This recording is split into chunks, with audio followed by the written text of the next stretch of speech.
sometimes we get the question around, so what is a market segment versus a user segment? We use the word user segment in a way that describes people and groups these people in a way that helps you define an end user group. What I mean by that is that market segments are often used to describe customers. Something that is really revolves around psychographics, demographics that really describe the types of people that will buy a certain product. User segments that we use are groups of people that would use the product or a service in a certain way, in a similar way.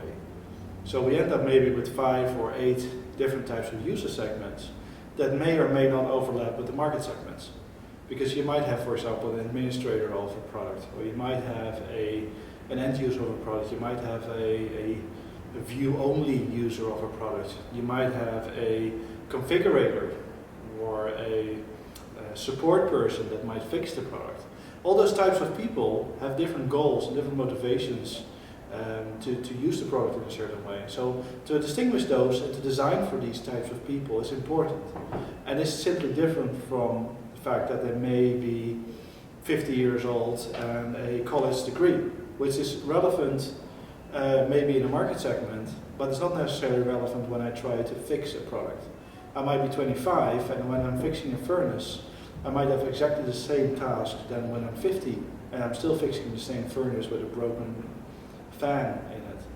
So, understanding that this segmentation that we use revolves around use is really an important key to really understand why we design for these types of uses in different ways.